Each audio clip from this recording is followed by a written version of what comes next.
Okay, friends, thank you for bearing with us and coming back in here. We will get started in 1 minute.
Thank your clergy. They're wonderful for having me, and they did a great job of inviting me, and it's a real pleasure to see you. So, well, what should we talk about?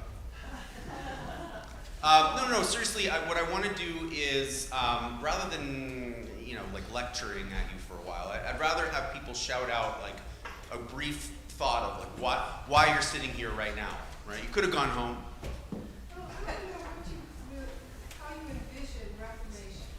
How I envision Reformation, okay? Other thoughts? Yeah. What about the differences in terms of age groups and how they see, this technology and what the Reformation might mean for people?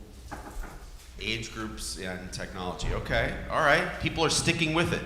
I was thinking, like, it's possible that people are just going to say, we don't want to talk about the technology. Tell us about atheism and humanism. So I don't know. Here. Ben, right? Yep, okay. Joy, can we talk about joy? Joy! Yes! We gotta work on that these days, right?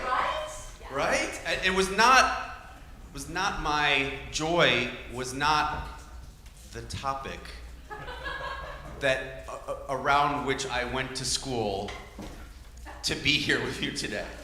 But it's become increasingly important. So we'll get to that, I think. Yeah. Along the same lines of joy, hope. What makes you hopeful? You know what? I'll say this. One of the things that makes me hopeful, sincerely, is that I have authorized myself to not need to stand here today and give you any false words about hope. Like, we can talk about hope, and I genuinely am hopeful that I will feel hopeful while I'm talking to you about it. And that we will feel hopeful while we're discussing it. But I have authorized myself that I am not going to give you fake hope because, can I say shit is real? I mean, there's some really depressing things out there. But the fact that we can talk about it together is hope-giving. All right, let's keep going. What else? Yeah?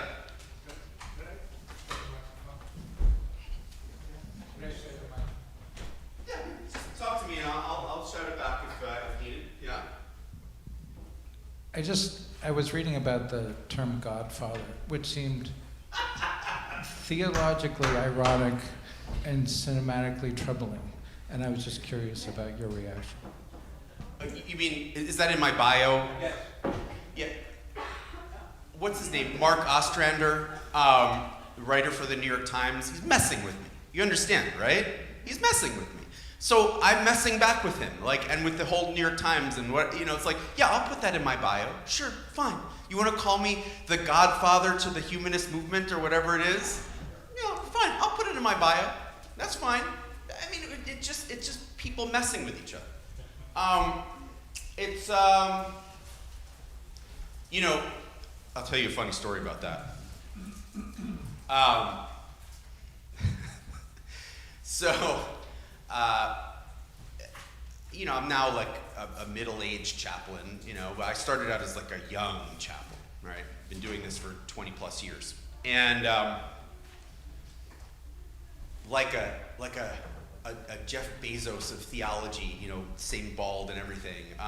Like I thought of myself as like needing to be, you know, some savior for people, right? Like, in other words, if I wasn't like really doing a great job as a chaplain, then I was going to feel really inadequate as a person in my sort of early, like my first decade of doing this work. It was like real insecurity that I was dealing with alongside whatever else that I was doing well, right? Because there was a sense of like, I had to prove myself as exceptional in order to justify my existence on planet Earth. And I think that that's what a lot of men of my background and, you know, pigmentation are dealing with. And so, for example, you know, I'm not trying to like lead a startup or become president or whatever, though that was, you know, as a teenager, I would have wanted that. But I'm trying to be a chaplain, right? So I'm like, okay, elect me as the president of Harvard's chaplains. That sounds good. It's like not just good for my CV, it's good for my spiritual CV, I thought, as like a 30-year-old, 33-year-old, 35-year-old, right? Did anybody want to elect me as president of the Harvard chaplains at that point in my life? No. Because they could see it like seeping out of my pores that I'm just doing it out of, you know, that I'm asking for it out of ambition, right? So finally I figured this out about myself. And I figure out like, ooh, this is some toxic brew that I have inhaled, right? And so I think to myself at that point, like, ooh, I would not want that leadership role. I mean, it's not good, it's not healthy. Like, you know, there's all this obsession with leadership. I don't want it. And it's at that point they got me, right? So, like at that point, I'm off doing my own thing. I had stepped back from my congregational organizing. I thought I was going to have to move to, you know, my wife and I got a realtor on some other Ivy League campus, you know, to be unnamed, and figured I'd have to move. And instead, I got asked to stay, and they said, you know, like take a 12-month paid sabbatical, and you know, feel free to explore new things. And that's when I started exploring this tech stuff, right? So I start really getting into this tech stuff because I'm thinking, okay, this really is the issue of our times. Like I was trained on religion from a humanist perspective as like the most important issue of my life, and then realized that this was going to supersede that. So I'm writing about it, I'm researching it, I'm publishing columns, I'm talking to people, and the Harvard chaplains asked me to give a talk about it during the pandemic. And then I give a talk, and they're, you know, it's well received, and they're like, you know what, we need you to be the president of the organization next year. And I think, oh no, like I don't want that. But then I think to myself, I mean, how can I say no? It's going to be a big story, right? Harvard chaplains elect atheist, you know? I mean, it's going to be a big story. So I think, okay, I deliberate about it. I talk to my friends. I said, all right, fine, I'll accept. It's only like a 1 to 2 year appointment. So I accept, and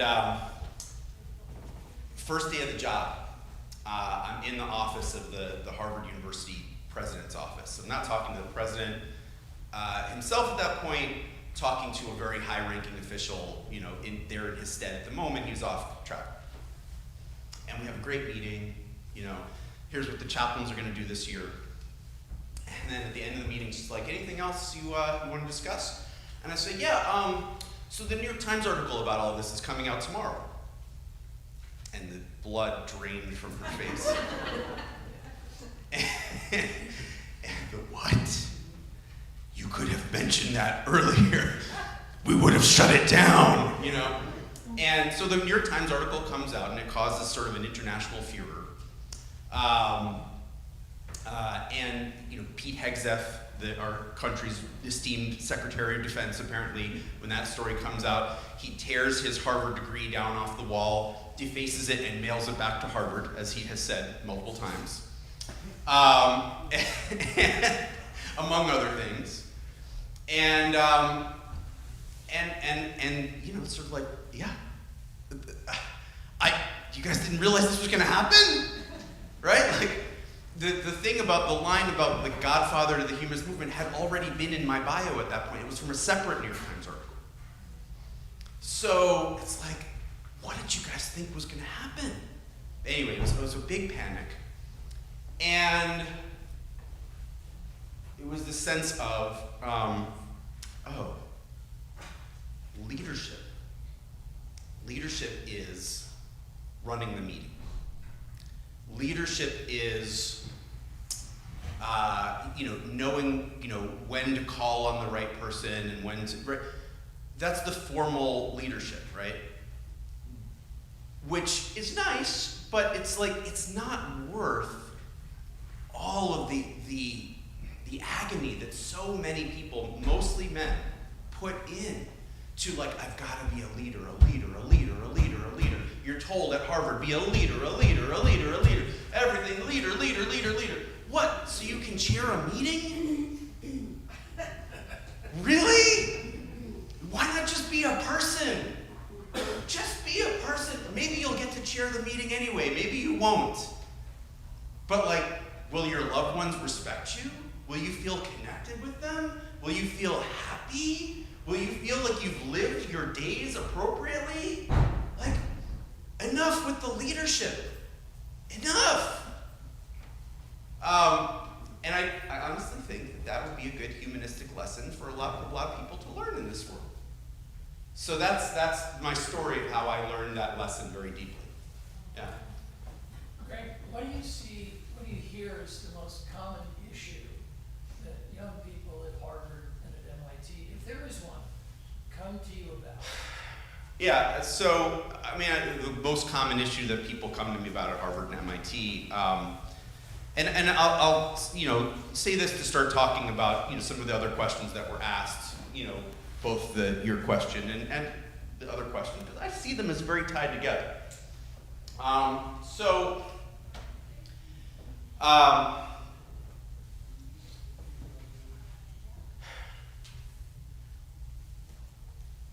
People get to Harvard. Harvard and MIT, a little different how they work admissions-wise, right? The MIT students go on to earn more, I guess, on average. It's not as connections-based, right? It's a little harder to get into MIT on legacy. You've got to really spend a lot of your childhood like calculating things. Whereas Harvard, let's just say there's a variety of ways to enter.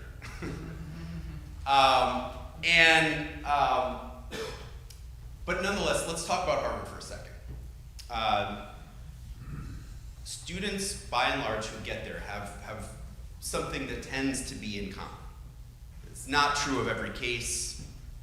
Please don't think that I'm generalizing to that degree, right? But you've asked me to generalize a bit.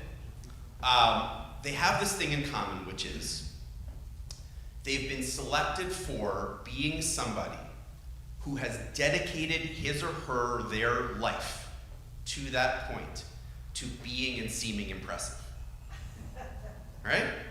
To being able to stand out among the standouts, to being able to lead the leaders, to be able to save the saviors, right? I mean, as an 18-year-old, that's a big common factor in getting admitted to these places. And they're admitted by people who value that, otherwise they wouldn't be admitting them, right? And they're taught by people who've often been taught to value that. So, like, for example, when I was a rabbinical student in Detroit, I was taking a class on Yiddish literature at the University of Michigan as a grad student with Anita Norwich. I'm sure you've all heard of her. She has published one monograph, she had published one monograph on Yiddish literature and her dissertation. But she was a great teacher. she could teach the heck out of this Yiddish literature. And Yiddish literature is a very small field. There's not even that much literature. So at one point, I'm going to visit Harvard, because I'm ambitious and I'm already like lining up, like, what am I going to do next?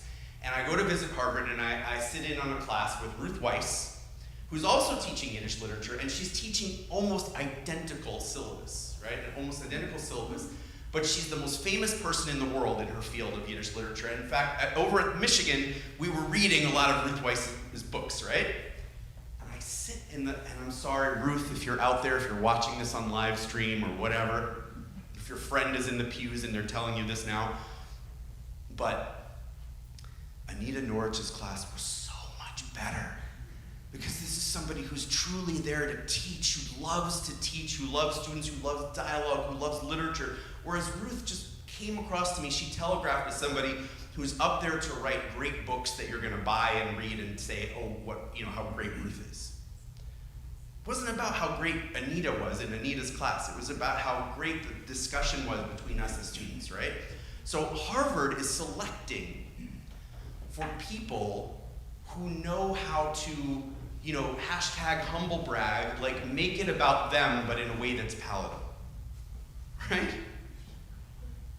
And so what I'm talking to students about these days, because I'll tell you what, this is not what I was talking to them about the first decade, or even the first half of the second decade, because I was caught up in it myself.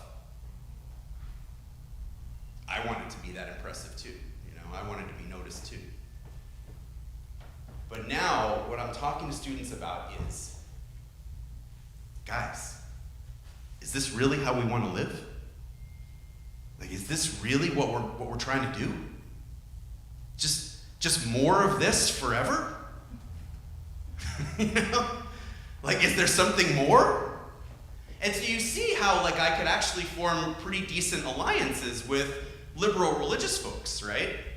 The moderate religious folks, whatever, because we're kind of making the same point in some ways, I'd like to think. I mean, it's a sense, I'm doing it from an atheistic point of view, right? I'm saying it like, hey, we're all going to die. Dead. We're going to be dead. And we don't know when. So is this it? Like, is all we're here to do just achieve until we drop dead from all the achievement? Or is there something else? Like, is there something else that we want to do? And of course, the liberal or moderate or whatever Christian minister, rabbi, swami, whatever, imam, is saying something very similar. I mean, from their perspective, it might be, there's another world. There's a world beyond this one, right? And when you get there, you're going to be distressed, perhaps, about how you spent the past world. From my perspective, that's not necessary. It's fine, but for me, it's not necessary. But what's necessary is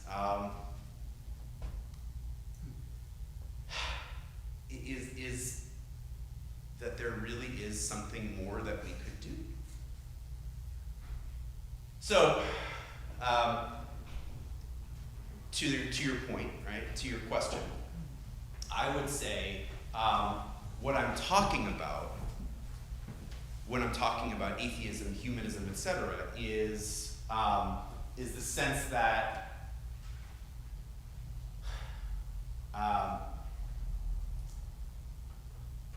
that as humans, we could spend our time like battling it out with the others, right? Like, I'm an atheist, you're a theist, like, let's arm wrestle, right? Or I'm an American, you're a whatever, let's fight about it. What is the antidote to that, right? We know we don't want to just fight with one another forever. But, what's the alternative? And I think part of the alternative, whether you're a theist or a humanist, is this sense of, I'm only human. I'm just another being that's gonna die. But there's more. Because between now and then, I'm also gonna live. And, I wanna actually see you and be with you, right? It becomes very, very urgent because that's all I've got. And so that's ends up being one of the things that I'm trying not to preach to them about it. I don't think they need me to. In fact, when I'm really in the classroom with my students, they mostly need me to shut the heck up. Because they'll do it themselves. So the tone, forgive the tone. This is a unique forum, all right? But that's what I'm trying to talk about. And the tech thing comes in to play because that is the center of power in our world right now. It's not, yes, especially here in New England, right? Yes, we're very aware that there are people saying Jesus, in Jesus' name, I will, things that you and I would probably view as oppression, right? I will do things that you and I would probably view as oppression. But there's those folks are making alliances with people like Elon Musk and Peter Thiel and others, right? Because they don't have enough power anymore to just do it themselves. But they've made wonderfully powerful alliances. Wonderful is the wrong word, sorry, but they've made incredibly powerful alliances because, the Christian conservative theological voice that wants to control bodies, control reproduction, control labor, and control race in order to basically make sure that there are people there to be subservient to them. And make sure that people are divided, That group now needs the power and the resources of this, incredible technological cohort. Musk can, when you get to the point where you've got $350, $400 billion, you can, you just go around and you just buy everything.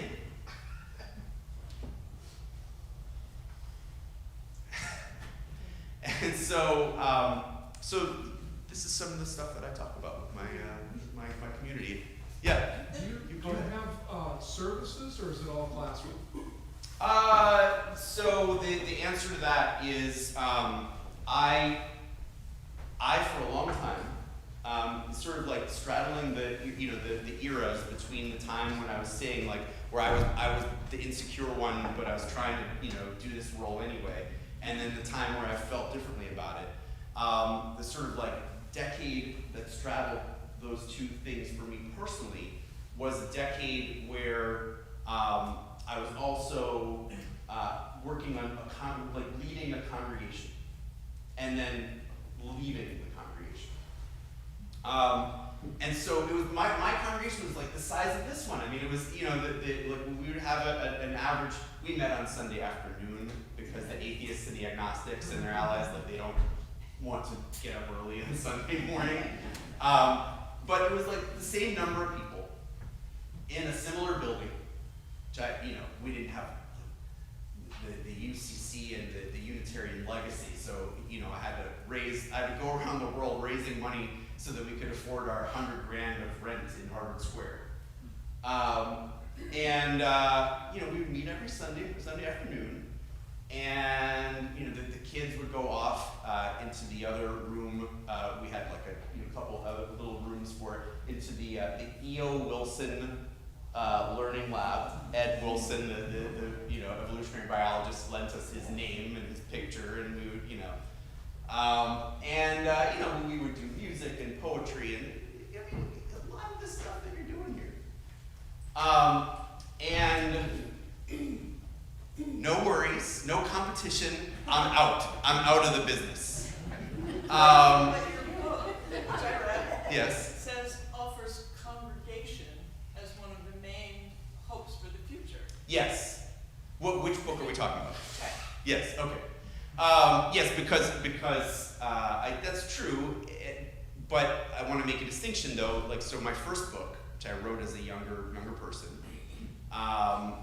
was Good Without God, and like the last 60 pages are like, let me regale you with all the different ways that humanists can and should come together in community, right?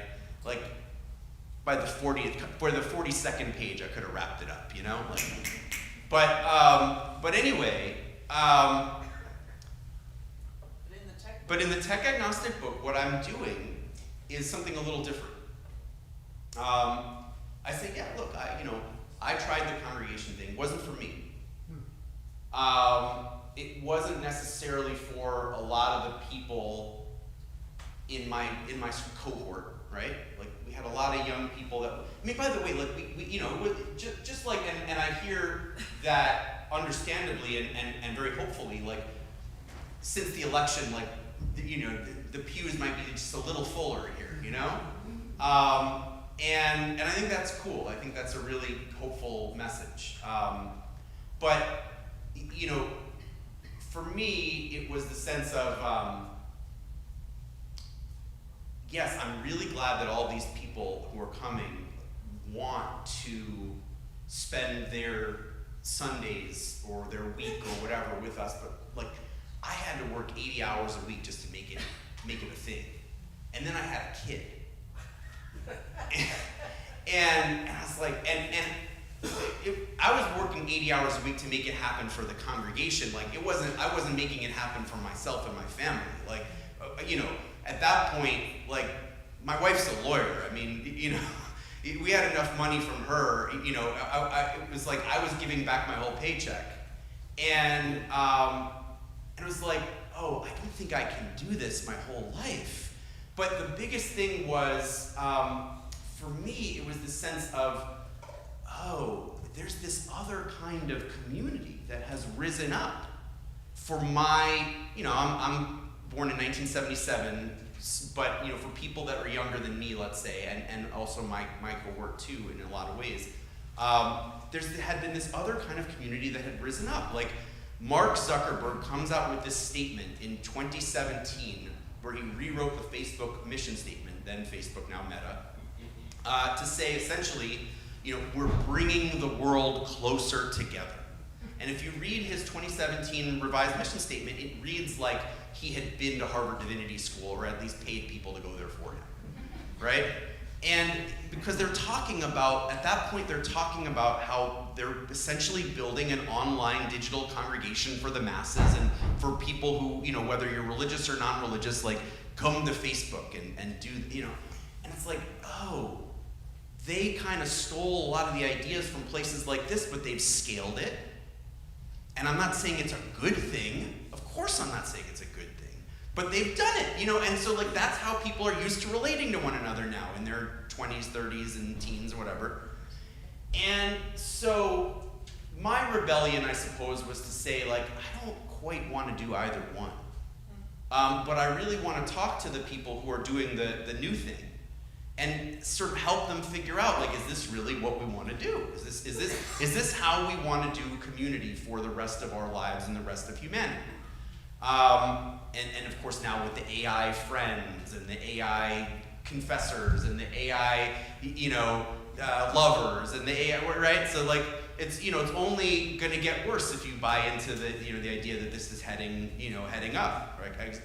Exponential growth. So, You can go to parties and you don't have to wear shoes. You can just sit there in your slippers. Well, I mean, are you talking, a lot of the Silicon Valley executives, like, if you go actually in the room with them, they don't wear shoes even in their own room with their executives, right? So, like, I was told that about Sergey Brin. Like, one of my students went out to Google in the early days, and he was like, yes, Sergey Brin paces around the room and he's just in socks and talks. So like, so. But I think that's the thing, is Yeah. You are used to not being with other people, and it's, in a way, it's like no congregation, no shoes. Yeah, so to answer your question then, what I'm saying is, there's some beauty in just discussing it with you. You understand? Like I'm hoping that you'll take that's part of my style here. I'm not trying to answer every question so quick because we're talking, right? But to answer your question, what I want to see happen is congregations like this one need to be part of the solution to all of this, right? They really do. You really do. We really do. Because these are the groups that have moral strength, moral backbone. These are the groups that have connectedness to one another, a sense that something else is possible, a sense that to the extent that this digital life that we're all living is not so satisfying, that there is something we could do instead. And a willingness to get out and march about it or preach about it or whatever, right? And so, yeah, you know, when Reverend Nate extended the very kind invitation, what really excited me about it and why I'm really feeling glad to be here right now is the sense of, like, yes, that's what I want to do. I want to go and I want to talk to groups like yourselves and Buddhists and liberal and moderate Jews and Muslims and Hindus and others and say, like, hey, first of all, there's a lot more in common among us than we realize. And if anything, we're used to recognizing that at like interfaith banquets, or, you know, I'm more like, I'll get invited to, you know, like some politician will be getting installed, and, you know, I'll see all my religious colleagues like on the dais to give them a blessing, and it'll be like, oh, the atheists up there giving a blessing too. You know, or I'll see my religious colleagues like out on the steps of some, you know, like, oh, you know, we're all here to sadly complain that there seems to be an ongoing genocide in a place that's very dear to me. And so I'll see my clergy, my liberal clergy friends on the steps of a library or a, you know, or church or whatever to bemoan that fact, right? It's you know, and that there they often ask me not only to give the benediction, but to be the last speaker. Like, oh, who are we going to get to close this out? You know, get the atheist. You know. But yeah, you know, we need to work together on more than just that. This is, to me, the fundamental issue of our time, because, you know, and a lot of the Silicon Valley leaders then are secularists or have been. You know, it's actually like when I started going into these Silicon Valley rooms to research them. I mean, I'd had this very privileged life up to that point where I'd been in political places, I'd been in cultural places, I'd been in educational places. I had never been in such secular spaces as when I went into the Silicon Valley rooms. Now you've got Peter Thiel and Elon Musk and others like actively sort of trying to promote themselves as Christians for a number of reasons, to be a countervailing force, but they like that they're swimming upstream. You know, they like that, you know, it's not that everybody's a Christian already, and Peter Thiel's just like, you know, he likes playing the gadfly role of like, oh no, you know what we have to do, everybody? We have to be Christian. That's what we have to do. Because they're all looking at him like, we do? And he's like, yeah, I'm a contrarian again, you know? But yeah, so we people like us, people like this, need to oppose that. We need to get more informed about it and be better at opposing it. Yeah.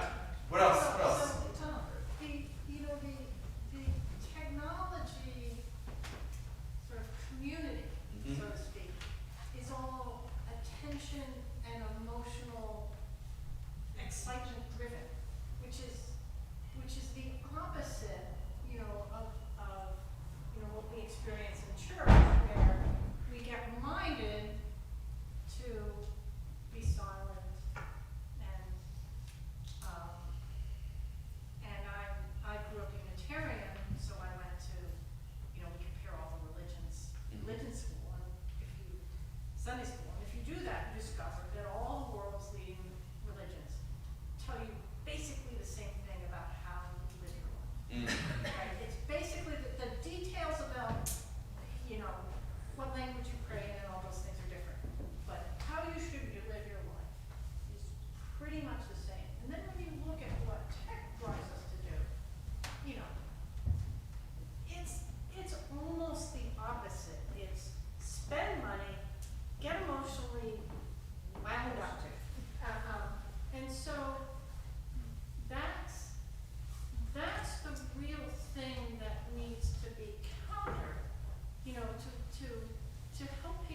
understand that wise, mostly men, have for eons, literally eons, told us the same thing.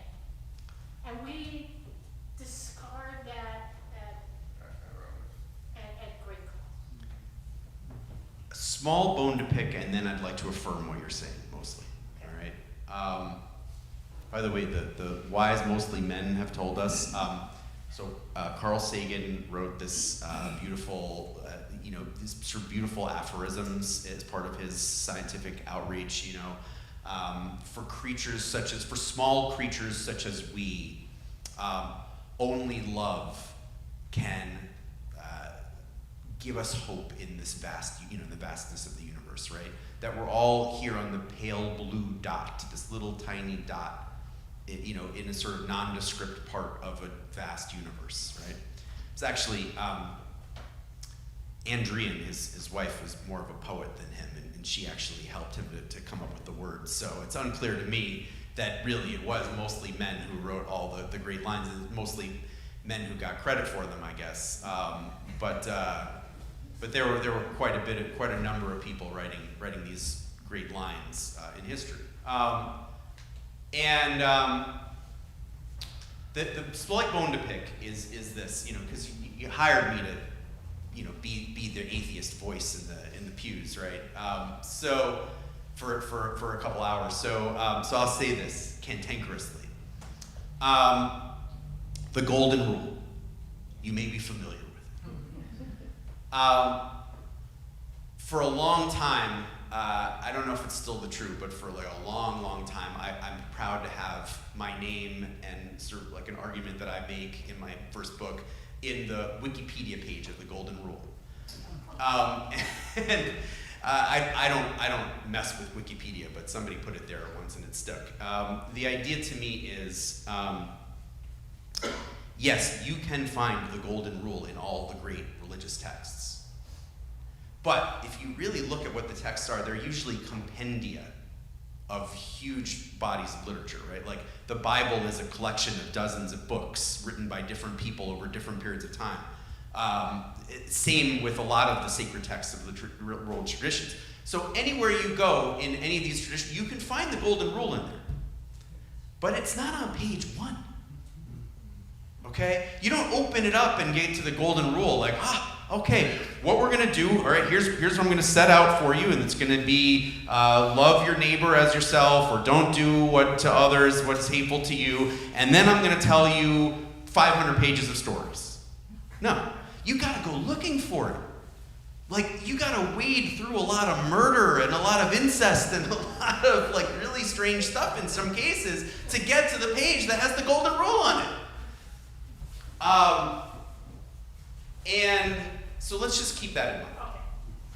That said, where I agree with you is, I think, more important, and it's the idea that a lot of these kinds of communities, whether the skin is on the lighter side or the darker side, whether the rhythms are one thing or another, whether the tradition is in the English language or in any number of other languages around the world. A lot of what people are teaching, I think you're right about, which is, again, as I was saying, like, there's something more, right? That we can do better than just taking advantage of one another. We can do better than just seeing each other as instrumental. We can do better than trying to win and dominate at the expense of others around us. We can also feel better, not just do that. Thank you. That's a wonderful point. We can that the joy. Who was asked about the joy? She had to go. Yeah, I didn't get to enough joy, and she had to go. It's like, this is not joyful enough for me. I'm out. But yes, we can feel better. So let's talk about joy for a second here. All right. Give me a couple thoughts. Why would joy be important at this time? Like, It's fuel. it's fuel. Okay. Yeah. Others. An antidote. It's an antidote. Yeah. Well, what I'm saying with though is the difference between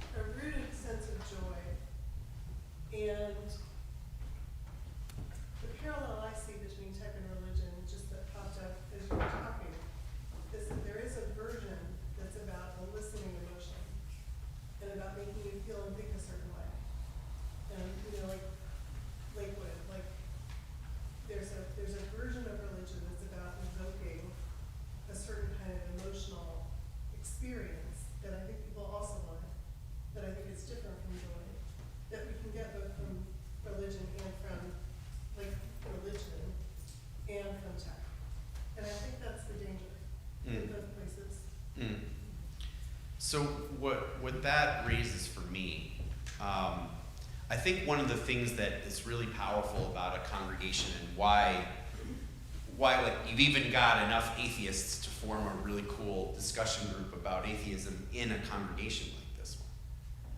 You know, it speaks to the power of the congregation, right? It has to do, I think, to me with both joy and sadness. One of the things that helped me kind of flip the script in my own life, like from that place where I was thinking pretty selfishly a lot of the time myself to not as much anymore, was I would attend for a few years. I attended a men's group on Wednesday nights in a chapel a chapel kind of like in a church like this one, a few cities away. And what the men in this group would do is we would try to, in various ways, talk with one another about what we were feeling. And the idea is like, it's not like, what have I been feeling this week? It's like, what am I feeling right now? So, like as I look at you, Ken, right now I'm feeling like the fear of like not knowing what to say and the joy of like, this is fun to talk with you like this, are like sort of alternating on top. And then underneath that, well, the two of them are very strong. It's a very strong sense of fear. Like I've got to say the right thing. I'm in front of you all with a microphone right now. But also like this, this feeling of happiness. Underneath there, though, I do detect a note of like the sadness of like how much crap I've had to go through just to get to the point where I would feel like, like I wanted to be up here doing this. And then this, the anger, I think, is what comes up next of like, oh yeah, like there's so much injustice that we're here to talk about, and like, and then the sadness and the fear of like, and no matter what I do in the next 10 minutes, I'm still not going to really get at it enough, adequately, right? But then this like the joy of like, but I'm still here talking to you, Ken, So we would like really talk about what we're feeling in that moment. And what I found was, for me, at that point in like my 30s, I could get into fear, I could get into sadness, I could do shame. I had very little access to my happiness.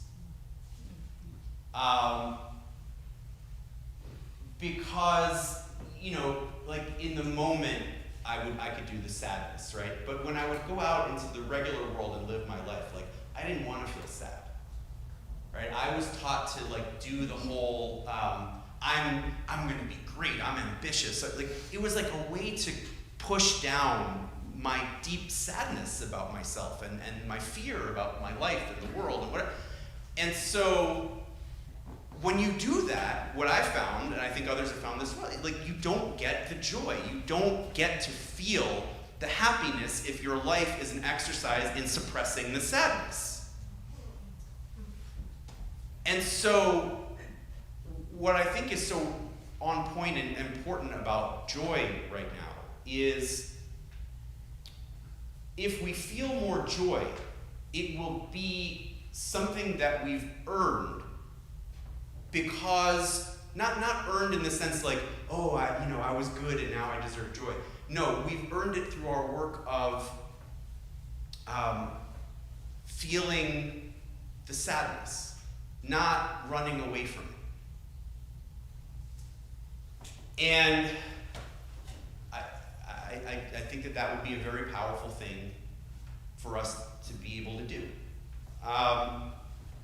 And I guess I think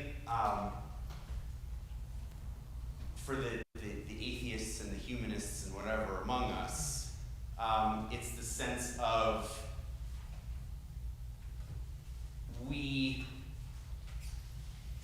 we're not going to be given the joy from above. So, but we want it. It'd be nice to have it. And so the thing that we would need to do to get it is to really like be honest with ourselves about the sadness. And what's causing it, and the fact that like some of it we don't even know. I mean, you know, life is complicated. It's a complicated world out there. We're not going to be able to figure it all out. But just to know, like, there's sadness because it's, you know, you and I are not going to be able to fix this whole world. Yeah. So what I'm not a theist, but I feel that when I hear discussions from atheism, about atheism, but it sounds very concrete. I mean, people's obviously, if you look at another religion, everybody else's religion seems nuts. Except and because basically, I think what humans are not logical animals. We have this little, verbal logic layer on the top of our animal cells, and there's something in our animal, or our I don't know what it is. Because we're intelligent animals, we have a sense that we have a feeling of connection to the universe, or whatever, something larger than ourselves, and we also feel that the universe demands something of us. And that's totally not logical, but it's a powerful feeling of, because we know because we're going to die, and that is, I think that awareness of that is essential to the human thing, but words don't work for it. So you look at everybody's words that they're trying to put together on it, and it's always sort of a weak metaphor, for this experience. But I think the experience is real because humans, I think that's part of the human brain. I mean, so I don't hear a lot of talk of, spirituality and, it's sort of, but there's something we're craving for, which is a spiritual connection to something big. Which is, I think, coming from inside of us. I think we invented God, not the other way around. But other people, but you could also say, well, God put that in us, by designing the human brains. I mean, I'd like to respond to it. Not that I have the answer because I don't, you don't need me to, and I don't need to, but it's worth responding to. How are we doing on time? Yeah, I was going to say, we probably have just a few more minutes. A few more minutes, okay. So, I'll just give you my response to that, because we're here connecting with one another, right? I would say that so we got our big brains because big brains enabled us to solve more problems, right? Like, you live on a rocky planet, planet with lots of other creatures that came before you, and they're like trying to eat one another and roll over one another, and so the bigger the brain gets, like the more you can think like, oh, I know how to not get eaten by that other creature. Oh, I know how to stop that rock from crushing me. Big brain solves the problem, and so I write in Tech Agnostic that strikes me that the first technology ever was a social technology, was midwifery. It was the idea that like the brain gets so big, that the head now gets so big, that the female anatomy can't birth the thing without being surrounded by other people to help her. And so it's groups of women actually that come together, like the first, whatever the early woman would look like, they're like coming together and they're like physically helping the other woman to give birth. And that's like the first social technology that leads to social technologies like this that lead to, I don't know, Facebook and Meta. But so there's that, right? And so as you solve bigger and bigger problems, to me, one of the biggest problems is, but why? Right? It's just natural. It's like, well, why am I doing this? And it's not trivial, right? It's like, when somebody's dying or somebody's facing like tremendous stress, you can't always solve it. And so like, you could just run away. But having a why can potentially be one of the biggest things to enable people to not just run away from the problem, but to like, I'm gonna stay with you, You know, I'm gonna love you. You know, we've got this. We're gonna be here together. Like, one of us is gonna die in this interaction, but you know, other people will be around watching, and they're gonna live on, and they're gonna see that we stuck with one another, and they're gonna take that into their hearts, and they're gonna say like, oh, I should stick with people too, and then rinse, repeat, and it becomes like this countervailing force to the other tendency, which is just like, I bash you over the head, I take your stuff, I go off and I eat it, you know? Which is a thing, right? And so, so the why is really, really important. And you know, I don't tend to use the word spirituality myself because, you know, it's not even so much the you know, the sort of you know, I'm the really too smart for my own good atheist like objection of well, the word spirituality comes from the word spirit, which would imply that there's spirits floating around, and I don't believe in those spirits, so that's why I don't use the word spirituality. Like, that's not my objection to it. My problem with the word spirituality is more just that, like, if I asked 1 billion people what the word spirituality is, I'm not sure that I'd get 2 overlapping answers. You know? And so what I want to get at, what I'm here to do, what I'm here to sort of offer, charge you with, connect with you over, you know, talk to you about whatever, my remaining 30 seconds or whatever it is call it whatever you want. It's no skin off my back, you know. Even if you really come at it from a very different place and you actually believe that, like, this thing, there is a spirit and there is a God and there is a, you know, and it's you know, obligated us to do that. Like, we may disagree on that or we may not, but like, in this world, what I want to know about is, what's your why? Right? What's our why? The boulder is going to fall, and it is going to go splat on us at some point. But to bring back to the joy, that's what Camus was talking about. The Nobel laureate, existentialist, philosopher, writes this essay called The Myth of Sisyphus, about this guy, Sisyphus, and he's pushing his boulder up the hill, and it rolls back down on him, and then he's condemned by fate to push it back up, and then it rolls back down, and that's how he spends eternity. And Camus ends the essay by saying,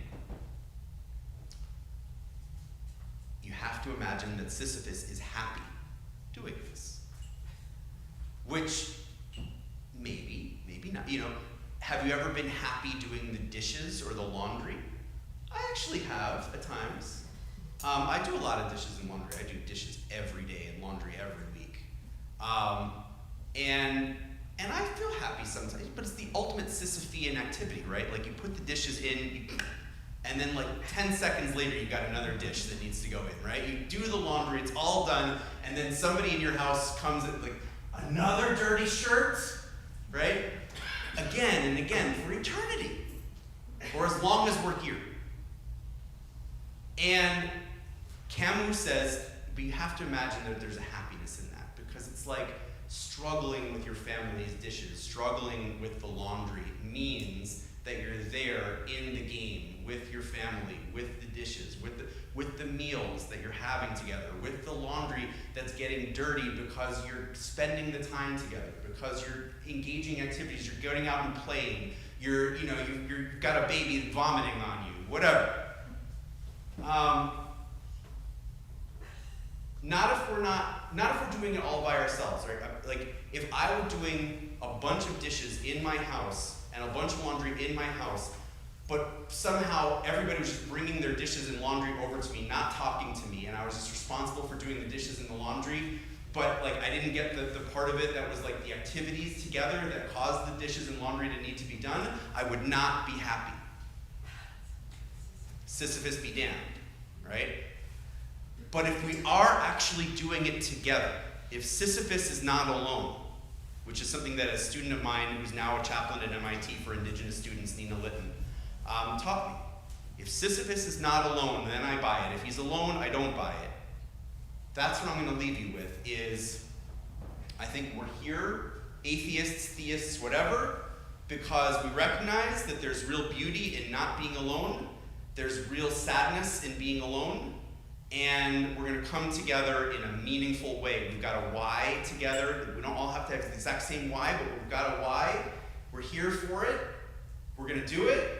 And the problems that we face are really big, and we're not going to solve them, but we're in it. We're going to try. We're working together. We're going to take care of one another when we get hurt in the process of trying to do it. We're not going to be perfect at it, but we're going to keep trying.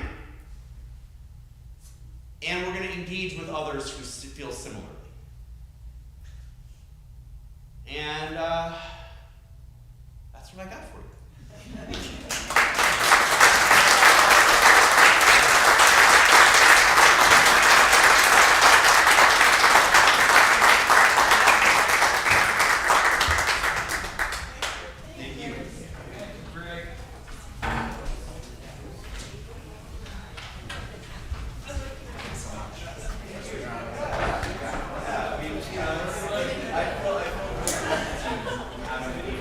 Very generous to give me the time to see, so I hope we can.